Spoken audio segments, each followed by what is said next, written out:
بسم اللہ الرحمن الرحیم۔ السلام علیکم ناظرین۔ سیکس ہمیں زندگی کا مزہ دیتا ہے جو بہت خوبصورت بھی ہو سکتا ہے اور اذیت ناک بھی۔ آج جو میں بتانے جا رہا ہوں اس سے کم لوگ ہی واقفیت رکھتے ہیں۔ ہمارا جسم دو طرح کی بیماریوں کا منبع ہے: جسمانی بیماری، روحانی بیماری۔ جسمانی بیماری کا مطلب ہے جو بیماریاں موسمی، وبائی یا غلط وقت پہ کھانا کھانا یا ناقص کوالٹی کا کھانا کھانے سے، پینے سے، بے احتیاطی، جسم میں کسی چیز کی کمی یا زیادتی، کمزوری یا موٹاپے کی وجہ سے پیدا ہونے والی بیماریاں ہیں۔ سونے جاگنے کے نامناسب اوقات، گھر کا اور گھر سے باہر کا ماحول، نشہ آور چیزوں کا استعمال، غیر قدرتی طریقے سے اپنی زندگی کو گزارنا یعنی اپنی من مانی کرنا ہمیں جسمانی یا ذہنی بیماریوں میں مبتلا کرتا ہے، جن کا علاج دوائیوں سے ممکن ہے اور کیا جاتا ہے۔ دوسری بیماری ہے روحانی بیماری۔ روحانی بیماری وہ بیماری ہے جو نہ نظر آنے والی مخلوق، ان میں جنات، بھوت پریت اور بہت سی ہوائی مخلوق ہماری سوچ اور ہماری ہی بد پرہیزیوں کی وجہ سے ہم پہ مسلط ہو جاتی ہیں۔ جنات اور بھوت پریت اللہ کی غائب نظر نہ آنے والی مخلوق ہے جسے انسان تو نہیں دیکھ پاتے، لیکن وہ مخلوق ہمیں مکمل طور پر دیکھ سکتی ہے اور ان کی حقیقت سے کوئی جاہل گوار بھی انکار نہیں کر سکتا۔ اس کا ذکر قرآن پاک میں کئی جگہوں پہ کیا گیا ہے۔ ہزاروں کی تعداد میں مختلف قسم کی مخلوق دنیا میں موجود ہے، لیکن انسانی آنکھ سے اوجھل زمین پر انسانوں سے زیادہ ان دوسری مخلوقات کی تعداد موجود ہے۔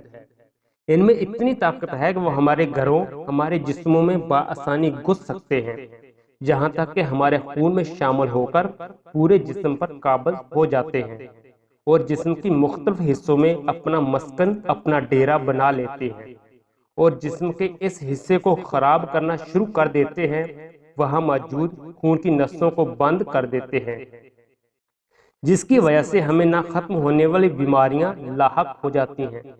اللہ نے ان کی ایک حد مقرر کی ہوئی ہے، ورنہ یہ انسان کو نگل جائیں۔ چھوٹی بیماریوں سے لے کر کینسر تک کی بیماریاں اسی مخلوق کی پیدا کردہ ہمارے جسم کی خرابی کی وجہ سے روح پذیر ہو جاتی ہیں، جو دوائیاں کھانے کے باوجود بھی کچھ دن مریض کو سکون آتا ہے، اس کے بعد یہ بیماریاں دوبارہ سر اٹھا لیتی ہیں اور ہم اپنے گھٹنوں کا درد، ورم، کمر درد، معدے کی خرابی، سوزش، دل کے امراض، پاگل پن وغیرہ وغیرہ کے لیے ساری زندگی ڈاکٹروں کی فیس بھرتے رہتے ہیں، لیکن لا علاج ہی رہتے ہیں۔ روحانی بیماریوں کی چند ایک وجوہات بیان کرتا ہوں۔ نمبر 1، کسی بھی شخص کا خوشبو لگانا، چاہے وہ گھر پہ ہے یا گھر سے باہر کی تیاری ہے۔ ایک مسلمان کی سیکورٹی آیت الکرسی ہے، 3 بار پڑھ کر ہاتھوں پہ دم کریں اور پورے جسم پر پھیریں، اس کے بعد پورا بدن ہمارا شیطانی مخلوق سے اللہ کی پناہ میں چلا جاتا ہے۔ خوشبو لگاتے ہی آپ کے ارد گرد موجود دوسری مخلوق آپ کی طرف متوجہ ہو جاتی ہیں۔ نمبر 2، غسل خانہ۔ غسل خانہ گھروں میں ایک واحد جگہ ہے جو شیطانی مخلوق کی سب سے زیادہ پسندیدہ جگہ ہے۔ بغیر دعا پڑے غسل یا پخانہ کے لیے جانا خود اپنے پاؤں پہ کلہاڑی مارنے کے برابر ہے۔ آپ محسوس کریں کہ غسل خانے میں بند ہوتے ہی ہمارا نفس آزادی اور سکون محسوس کرتا ہے، کیونکہ اندر گھستے ساتھ ہی پلید اور شیطانی چیزیں ہمارے ننگے جسم کو مزہ دینا اور لینا شروع کر دیتی ہیں، اور وہیں سے چاہے وہ بچہ ہے، مرد ہے یا عورت، انہیں شہوت پہ اکساتی ہیں۔ غور کیجئے، غسل خانے میں بعض بچے اور لڑکیاں بہت ٹائم لگاتے ہیں، وہاں شیطانی مخلوق ان کے جذبات کو ابالتی ہیں، ان کو مست رکھتی ہیں۔ نمبر 3، مغرب کے وقت سے 15 منٹ پہلے گھر کی تمام روشنیاں روشن کرنا ہے، جو کہ بے حد ضروری ہے، جو ہم لوگ نہیں کرتے۔ اس وقت غائب مخلوق جھنڈ کے جھنڈ کھلے آسمان کے نیچے سے گزر رہے ہوتے ہیں، جیسے شام ہونے سے پہلے تمام پرندے اپنے گھروں کی طرف جاتے ہیں، بالکل اسی طرح جب وہ کسی جگہ کو ویران اجاڑ پاتے ہیں تو اسی سمت ہو لیتے ہیں۔ نمبر 4، جب عورت ذات مرد کے لیے کھنچاؤ انٹریکشن کا ذریعہ ہے تو کیا دوسری گندی مخلوق اس سے دور رہ سکتی ہے؟ نہیں۔ آج کا لبرل مرد اور عورت جن کے سامنے زندگی ایک فیشن کا نام ہے، ایسے مردوں کے دماغ درست کرنے کی ضرورت ہے، جن کے گھر کی عورتیں بے نتھے بیل کی طرح بن چکی ہیں، جو دل کیا چل رہا ہوتا ہے، چاہے وہ مناسب ہے بھی یا نہیں۔ وجہ گھر کا سربراہ ہے، اگر وہی بے حیائی کو بے حیائی نہ سمجھے تو عورت کو برا کیوں کہا جائے؟ مغرب کے اوقات میں بچیوں لڑکیوں کے بال کھولنے اور کھلے آسمان کے نیچے آنے سے منع کیا جاتا ہے تاکہ انہیں گندی شیطانی مخلوق کے شر سے محفوظ رکھا جا سکے، لیکن اب ایسا کچھ بھی نہیں دیکھنے کو ملتا۔ شام ہو رات ہو، 60% خواتین کھلے بالوں کے ساتھ بازاروں، پارک میں، گھر کی چھتوں پہ پائی جاتی ہیں، جو ان شیطانی مخلوق کے لیے خود کو بے طور چارہ پیش کرتی ہیں اور کسی نہ کسی روحانی مسئلہ میں گرفتار ہو جاتی ہیں۔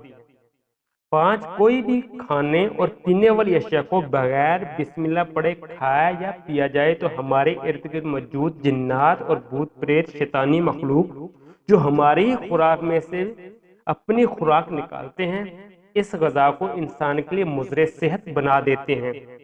صرف بسم اللہ ہماری خوراک کو محفوظ بنا دیتی ہے۔ زندگی میں دکھ بھی ہیں اور سکھ بھی۔ اپنی زندگی کو اپنے رب کے بتائے گئے اصولوں کے مطابق گزارے تو 70% بیماریوں سے بچے رہیں گے۔ اپنے بچوں کو فیشن کے ساتھ ساتھ خود کی زندگی، خود کی خوراک کو سکور کرنے کا طریقہ بھی سمجھائیں، اس سے پہلے کہ آپ نہ ختم ہونے والی تکلیف میں مبتلا ہو جائیں۔ نمبر 6، آخر میں جب یہ شیطانی مخلوق کسی بچے، بچی، مرد، عورت یا بزرگ کو اپنے قبضے میں لے لیتی ہیں تو اس کو اکیلا کر دیتی ہے، کیونکہ وہ جسم اس کا مسکن بن چکا ہوتا ہے۔ اس جسم کو اپنے ارد گرد کے لوگوں سے اکتاہٹ، چیڑ اور نفرت کی سی کیفیت ملنا شروع ہو جاتی ہے۔ اکیلے رہنا زیادہ اچھا لگتا ہے، معمول کے کام کاج میں نا اہمیت رہتی ہے، نہ پوری طرح سے ہو پاتے ہیں۔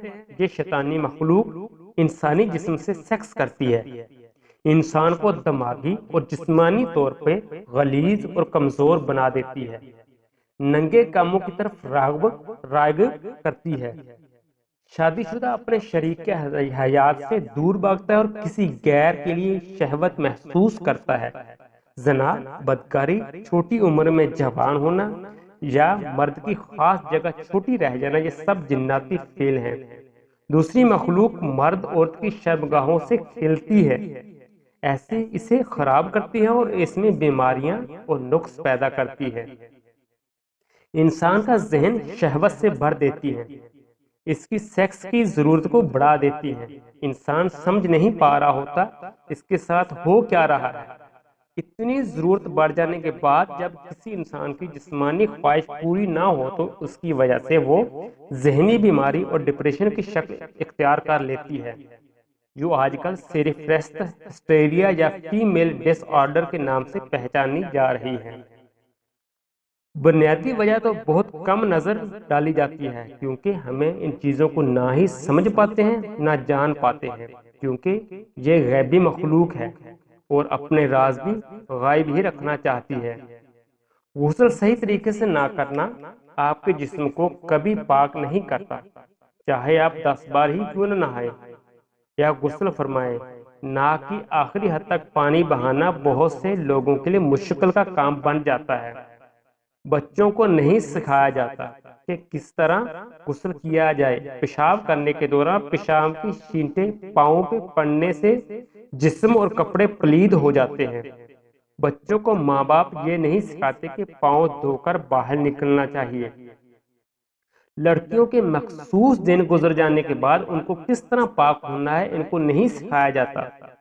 آج لڑکے لڑکیاں چھوٹی عمر میں نیٹ کی بدولت بہت سی ننگی فلمیں دیکھ کر محظوظ ہوتے ہیں اور مختلف طریقے سے خود کو سکون اور مزہ پہنچاتے ہیں، لیکن اس کے بعد اپنے پلید جسم کو کیسے پاک کرنا ہے، کیسے غسل کرنا ہے، اس بات سے ناواقف ہوتے ہیں، اور ہر وقت اپنے گندے پلید جسم کی وجہ سے پلید اور شیطانی مخلوق کے لیے لذت اور مسدت کی چلتی پھرتی دکان بنے ہوتے ہیں۔ افسوس، اپنی زندگی اور اپنے بچوں کی زندگی کو پرسکون طریقے سے گزارنا سیکھیں۔ اللہ ہمیں کن چھوٹی چھوٹی باتوں سے روکتا ہے، اور کیوں روکتا ہے؟ ہر بات کے پیچھے ایک مصلحت ہے۔ ایسا فیشن جو بے حیائی پیدا کرے، آپ کے گھر والوں کی عریاں سجاوٹ آپ کو ماڈرن اور منفرد نہیں بناتی، بلکہ در حقیقت اجاڑ کے رکھ دیتی ہے۔ قدرت نے زندگی گزارنے کے جو اصول ہمیں سمجھائے ہیں، سارے نہ صحیح لیکن چند ایک کو اپنی زندگی میں شامل کر لیجئے تو ان میں ہمارے بچوں کی حفاظت موجود ہے۔